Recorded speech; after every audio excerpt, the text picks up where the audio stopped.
to deal with the dismantling of that new organization, the Black Panther Party, in that area, blah, blah, blah, blah, blah.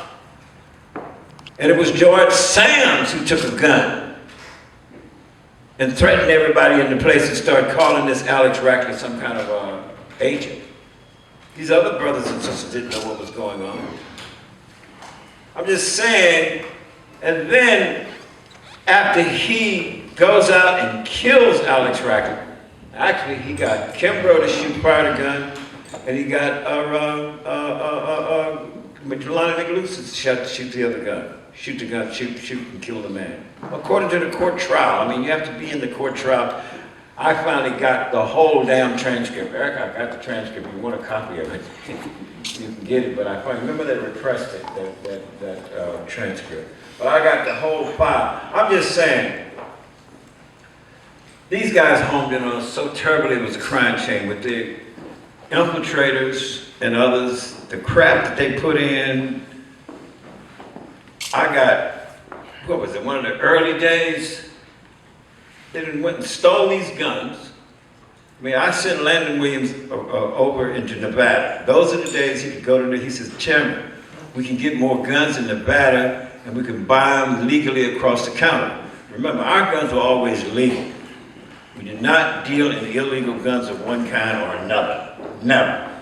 I mean, we got so many cases you can look at showing they was trying to search for illegal guns, but the police found no illegal guns.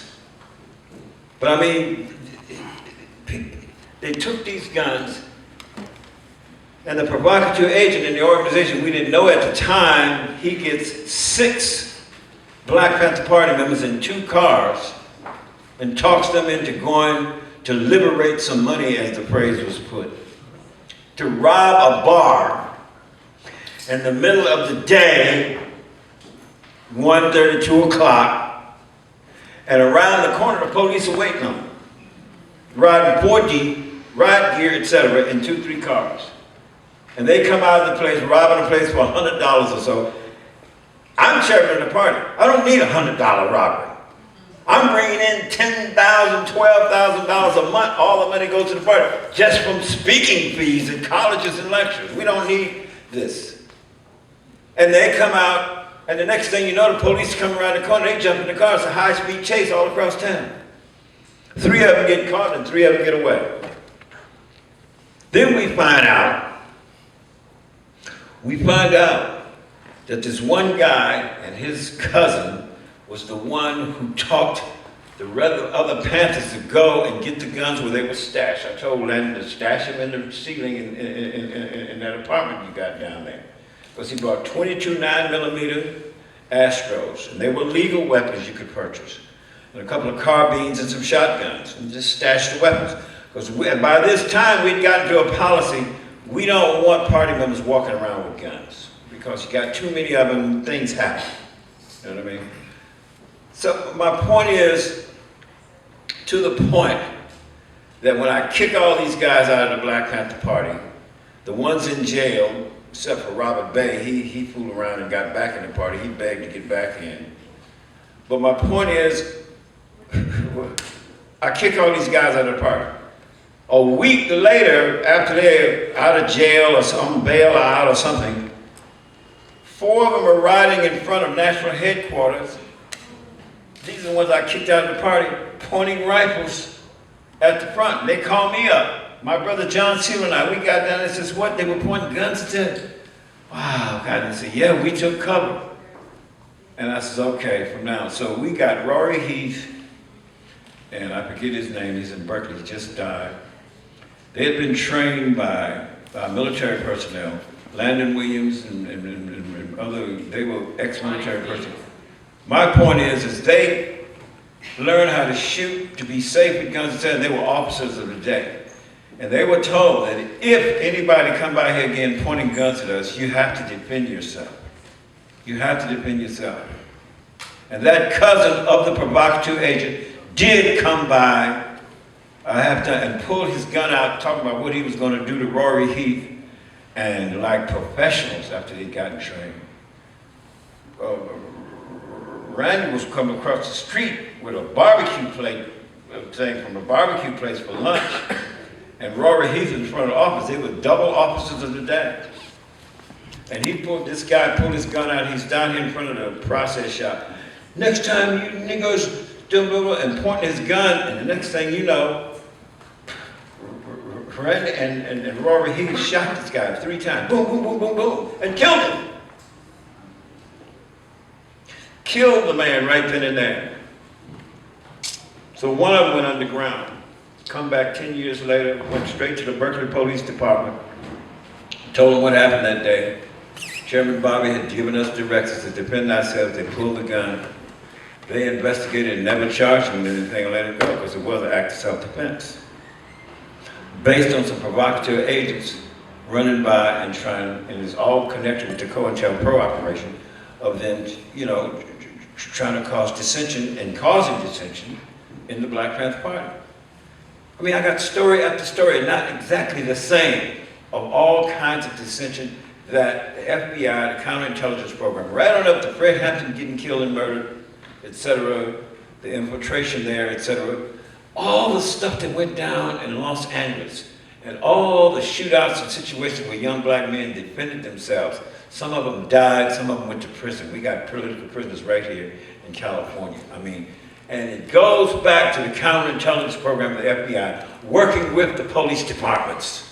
By the end of 1969, I have 28 dead brothers and sisters in the Black Panther Party across the country in my 49 chapters and branches.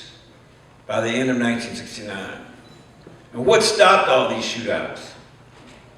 After that Los Angeles shootout, and prior to that, with me talking to Geronimo Pratt to fortify your offices, and I took my architectural sketches and design to show them how to even do that, how to build these box systems up, window sill high, etc., pour sand in them, get your steel plates or tube steel, etc., bolted to 3/4-inch plywood, etc., with heavy-duty hinges up, the whole continent. And he did it more than any other chapter and branch. Elmer Geronimo Pratt fortified that 2-story building office at 42nd and Central down in Los Angeles, California.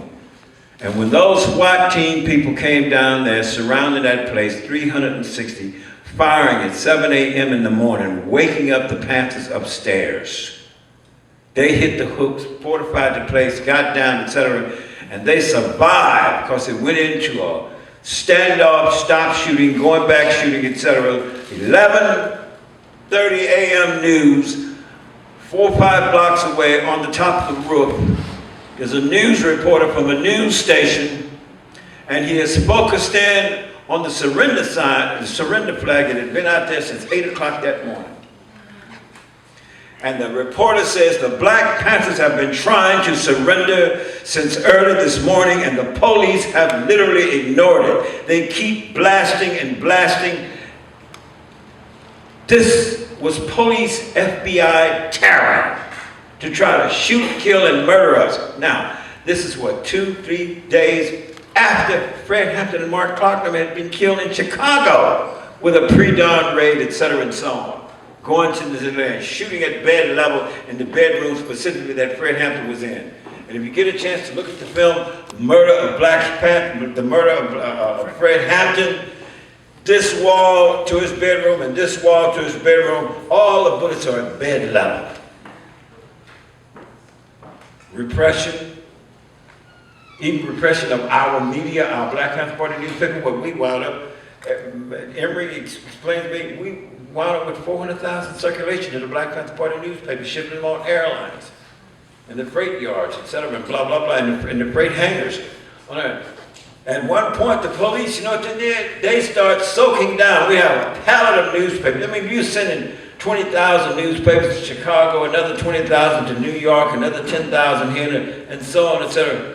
And they're watering and soaking down our newspapers.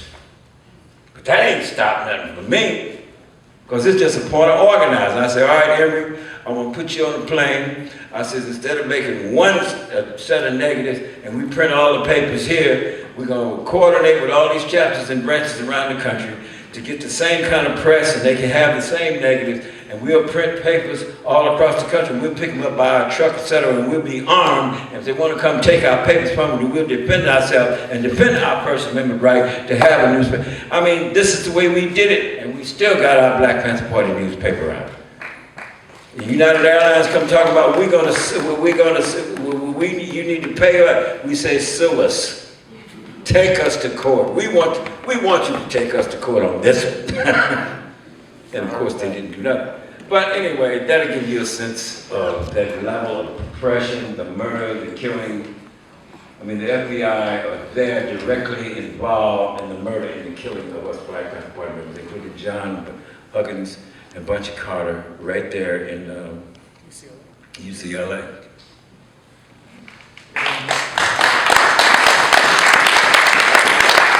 The day after, John Huggins was